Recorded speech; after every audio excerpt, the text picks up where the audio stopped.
నేను ఇంతలా అడుగుతుంటే నువ్వే మాట్లాడవేంటి? Sorry sir.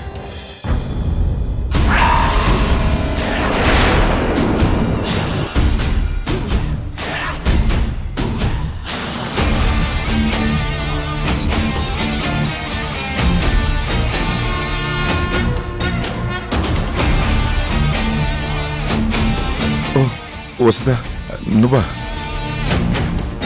సారీ. ఈ చీరలో నిన్ను చూసి అహల్య అనుకున్నాను. అయ్యో, మీరు నాకు సారీ చెప్పడం ఏంటి సార్? తప్పు నాది. నేను మీ ముందుకి ఈ చీరలో వచ్చి ఉండకూడదు. అంటే మీరు అహల్య గారు లేరని బాధపడుతూ ఉంటే చూడలేకపోతున్నాను సార్. 40 సంవత్సరాలు ఆవిడతో కలిసి బ్రతికిన మీరు ఇప్పుడు ఆవిడ లేకుండా, ఆవిడ మీ కంట పడకుండా ఉండేసరికి మీ మనసు ఎంత వేదన పడుతుందో నేను అర్థం చేసుకోగలను సార్. అందుకే అప్పుడప్పుడు మీకు ఇలా కనిపిస్తే మీ బాధ కొంతైనా తగ్గుతుందని ఇలా తయారయ్యాను తప్ప మిమ్మల్ని ఇలా బాధ పెట్టాలని కాదు. అయినా నువ్వు ఈ హౌస్కి మేనేజర్వి మాత్రమే, నీ హద్దుల్లో నువ్వు ఉండు అని మీరెప్పుడు నన్ను అలా చూడలేదు. సృజన కూడా నన్ను కన్న తల్లిలా భావిస్తుంది.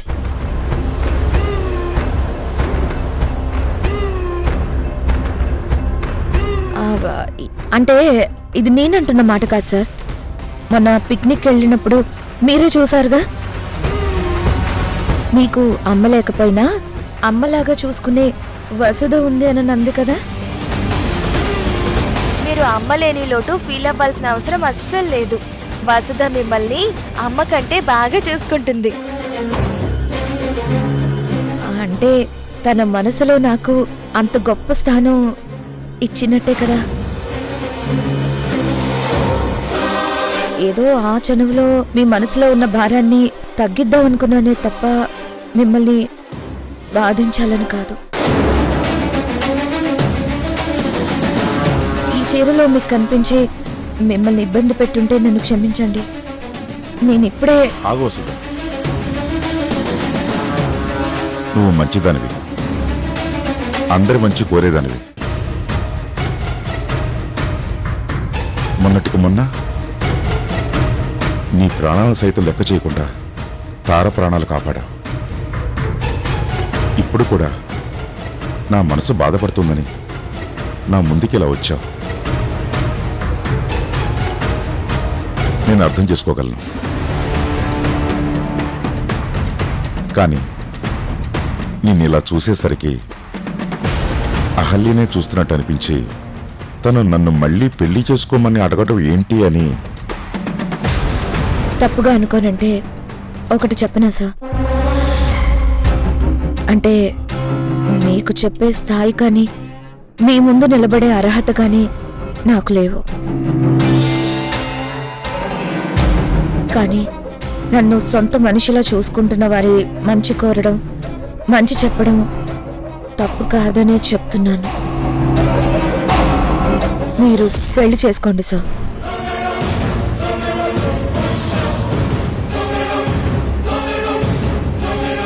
అహల్య గారి కోరిక ప్రకారం మీరు పెళ్లి చేసుకోండి సార్.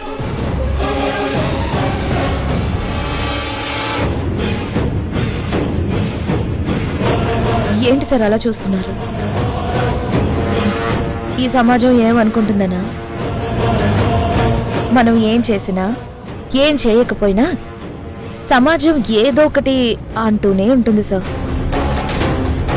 కూర్చుంటే తప్పు అంటుంది, నిల్చుంటే తప్పు అంటుంది, నడిస్తే తప్పు అంటుంది, పరిగెడితే తప్పు అంటుంది. ఆ తప్పు పట్టే సమాజమే ఆకలితో ఉన్నోడికి అన్నం పెట్టమన్నా, అవసరంలో ఉన్నోడిని ఆదుకోమనన్నా, అమెరికా అధ్యక్షుడి కంటే అర్జెంటు పనుల్లో ఉన్నాను, నన్ను అడగద్దు అని తప్పించుకుంటుంది సార్. మీరేంటనేది మీకు తెలుసు, మీ వాళ్లకు తెలుసు. ప్రపంచానికి తెలియాల్సిన అవసరం లేదు సార్. ఎవరైనా సంతోషంగా ఉంటే ఓర్వలేని వాళ్ళు నోర్లేసుకొని చాలా మాటలు అంటారు సార్. ప్రేమించే వాళ్ళకి భయపడితే జీవితాంతం బాధపడాల్సింది మీరే సార్. నా మాట విని మీరు మళ్ళీ పెళ్లి చేసుకోండి సార్.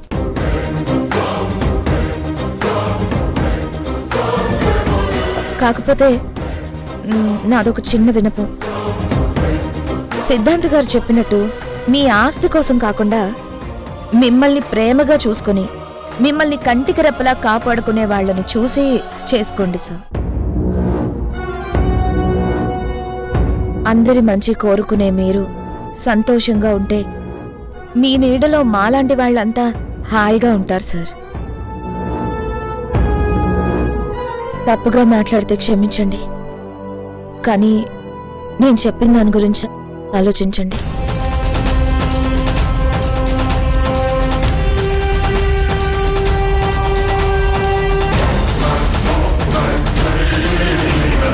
సిద్ధాంత్ గారు వెళ్తూ వెళ్తూ శుభకార్యం జరగకపోతే ఈ ఇంటి పెద్ద ప్రాణానికే ముప్పు అని అన్నారు. మీకేమైనా అయితే మీ కూతురే కాదు, మేమందరం అనాథలం అవుతాం. మాకేమైనా పర్వాలేదు, మీ కన్న కూతురు అనాథ అవ్వకుండా చూసుకోవాల్సిన బాధ్యత మీదే సార్.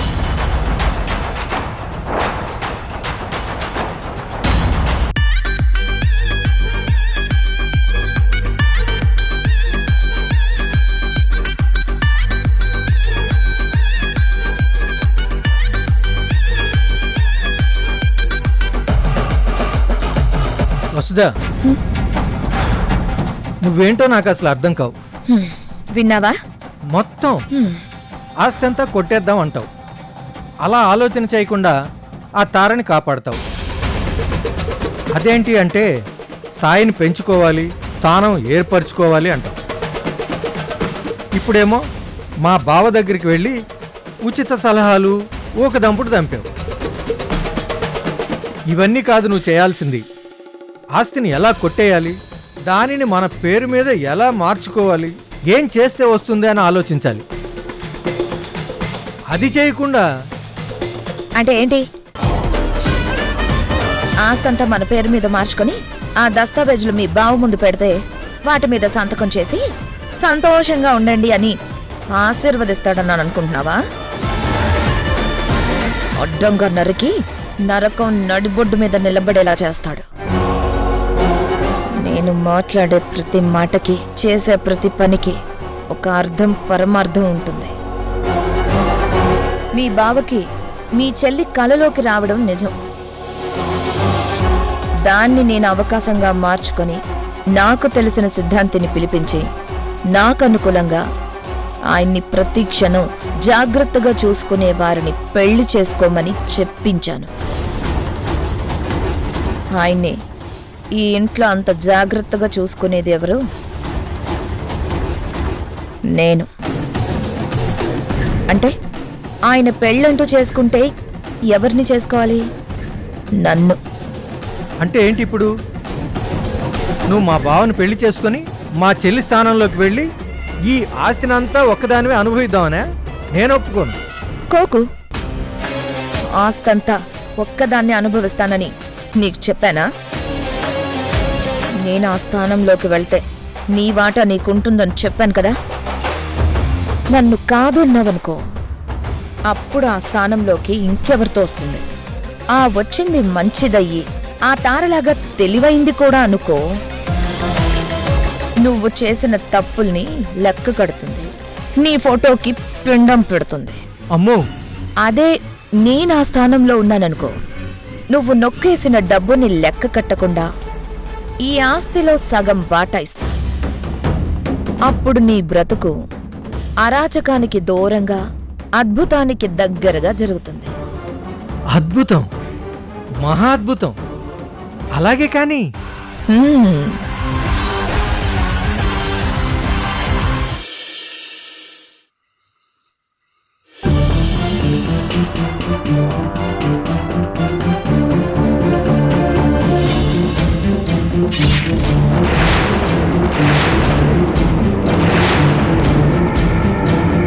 మీరే కదా సార్ చాలా సందర్భాల్లో నాకు నా కూతురు కంటే తారంటేనే గౌరవం అని అన్నారు.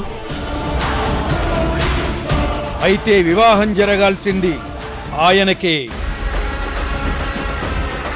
ఆత్మ క్షోభిస్తే పెద్ద ప్రాణానికే ముప్పు.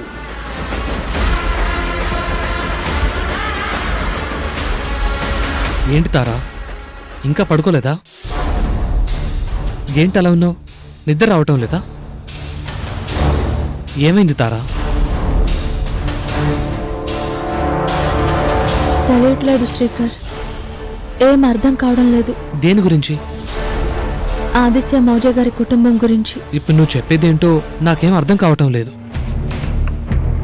నిన్న సిద్ధాంత్ గారు వచ్చి అశుభం జరిగిన ఇంట్లో శుభం జరగాలి అన్నారు. ఆ ఇంట్లో ఒంటరితనంతో బాధపడుతున్న మనసును చూసి అహల్యాదేవి గారి ఆత్మ చూసి ఘోషిస్తుంది అన్నారు. ఆ మనసుకి తోడు కావాలి, ఆ మనిషికి తోడు కావాలి అని చాలా చాలా అన్నారు. ఆయన చెప్పిన దాన్ని బట్టి చూస్తే అహల్యాదేవి గారు చనిపోయాక అందరికంటే ఎక్కువగా బాధపడుతుంది, ఒంటరిగా ఫీల్ అవుతుంది ఆదిత్య మౌర్య గారి. అప్పుడు ఆయనకు పెళ్లి చేస్తే సరిపోతుంది కదా. ఈ వయసులో ఆయనకి పెళ్ళంటే వచ్చేవాళ్ళు ఆయన ఆస్తి చూసి వస్తారే కానీ ఆయనను జాగ్రత్తగా చూసుకోరు. ఆస్తి కోసం వచ్చిన వాళ్లతోటి ఆ కుటుంబం సంతోషంగా ఉండదు. వాళ్ళ మధ్య ఇబ్బందులు రావచ్చు, గొడవలు రావచ్చు, ఎవరి ప్రాణానికైనా ప్రమాదం రావచ్చు. ఒకవేళ అలా జరిగితే నిజమే తారా, నువ్వు చెప్తుంటే నాకు అలాగే అనిపిస్తోంది. కానీ ఏం చేస్తాం, మనం అక్కడ జస్ట్ ఎంప్లాయీస్మి. మన పరిధిని దాటి మనం ఏం చేయలేంగా. చెయ్యాలి శ్రీకర్, ఏదో ఒకటి చెయ్యాలి. నిజమే, మనం జస్ట్ ఎంప్లాయీస్మే. కానీ వాళ్ళు మనల్ని ఎప్పుడూ అలా చూడలేదు. వాళ్ళు మనల్ని ఇంటి మనుషుల్లాగా, ఇంట్లో మనుషుల్లాగే చూశారు. అలాంటి వాళ్ళకి ఏదైనా ఇబ్బంది కలగటం కాదు కదా. ఆ ఆలోచన ఎవరికైనా వచ్చినా వాళ్ళని వదిలిపెట్టను.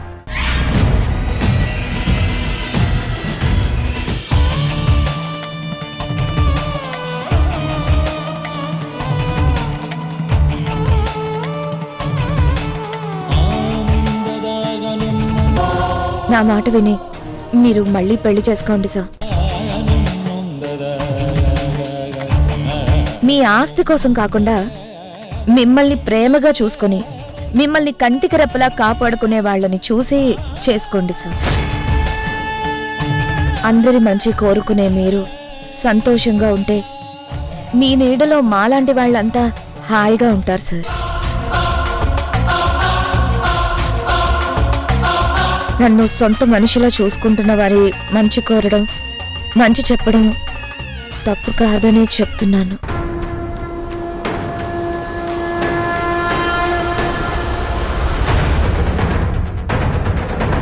వసుధ ఎంత చెప్పినా నా మనసు మాత్రం తప్పని అంటుంది.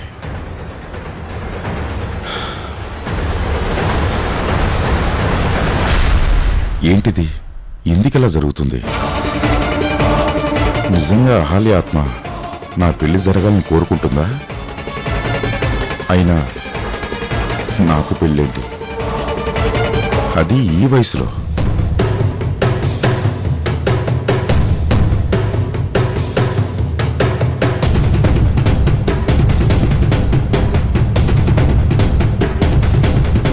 మీకేమైనా అయితే మీ కూతురే కాదు, మేమందరం అనాథలం అవుతాం. మీ కన్న కూతురు అనాథ అవ్వకుండా చూసుకోవాల్సిన బాధ్యత మీదే సార్.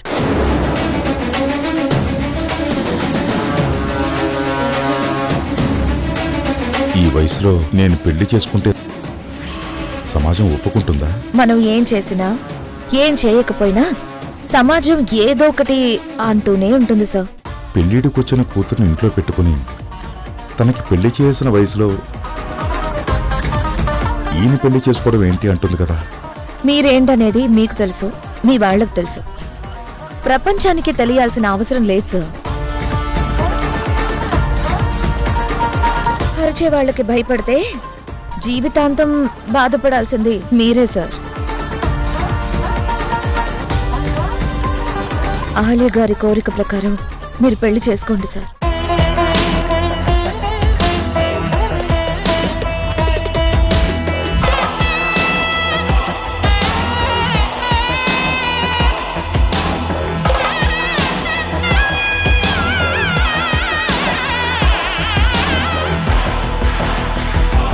హలో సిద్ధాంతి గారు, నేను ఆదిత్యవర్మను మాట్లాడుతున్నాను.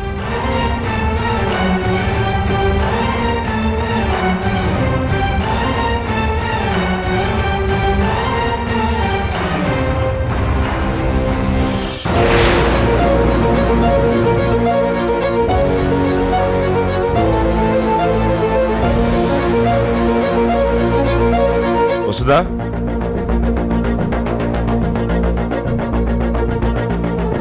వసుదా, వసుదా. ఏంటి సార్? నేను బాగా ఆలోచించి ఒక నిర్ణయానికి వచ్చాను. ఆ నిర్ణయాన్ని రేపు అందరికీ చెప్పాలి అనుకుంటున్నాను. ఆ సమయంలో నువ్వు కూడా అక్కడే ఉండాలి. అప్పుడు ఎలాంటి పనులు పెట్టుకోవద్దు. రేపు ఉదయం 10 గంటలకి మన వాళ్ళందరూ నా ముందుండాలి.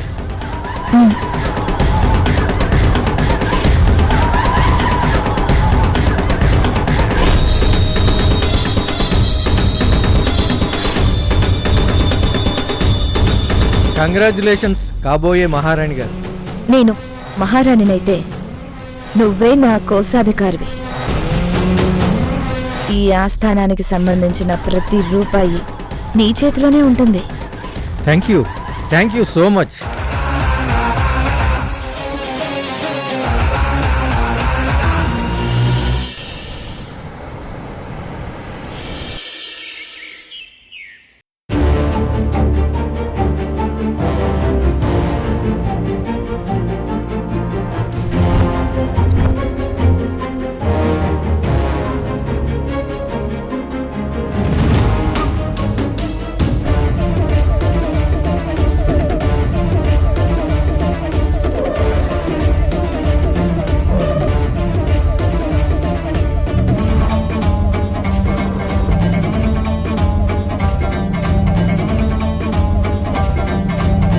నిన్న సిద్ధాంతి గారు వచ్చి ఈ ఇంట్లో శుభకార్యం జరగాలి, మంగళ వాయిద్యాలు మోగాలి, ఆకుపచ్చ తోరణాలతో ఇల్లంతా అలంకరించాలి అన్నారు.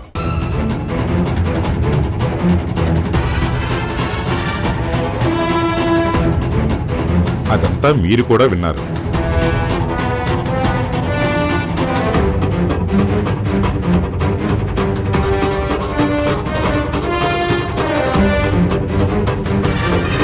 అయితే ఆయన మాట్లాడుతూ అహల్యకున్న బాధ పోవాలన్నా, అహల్య ఆత్మ శాంతించాలి అన్నా నేను మళ్ళీ వివాహం చేసుకోవాలి అన్నారు.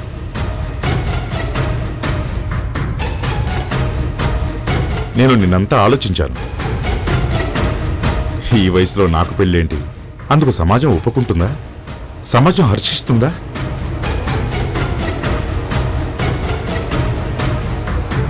ఈ సమాజం నన్ను గౌరవిస్తుందా అని చాలా రకాలుగా ఆలోచించాను.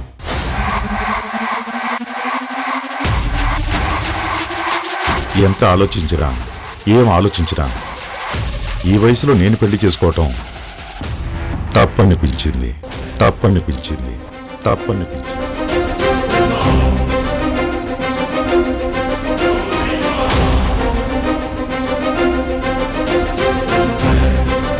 సరిగ్గా అప్పుడే వసుధ నా దగ్గరికి వచ్చి, సమాజం గురించి కాదు, మీ గురించి ఆలోచించండి, మీరు బావుంటే మేమంతా బావుంటామని చెప్పింది.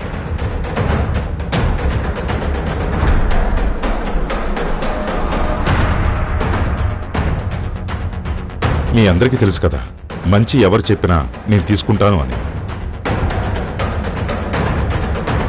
అందుకే వసుధతో మాట్లాడాక ఈ ఇంట్లో పెళ్లి జరగాలని నిర్ణయించుకున్నాను.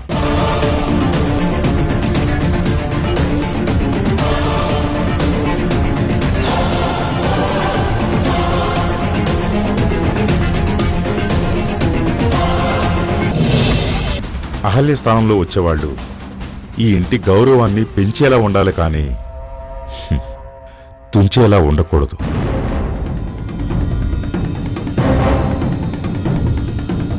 ఆ గౌరవాన్ని కొనసాగించాలన్నా ఈ ఇంటిని జాగ్రత్తగా చూసుకోవాలి అన్నా అది ఒక్కరికే సాధ్యం.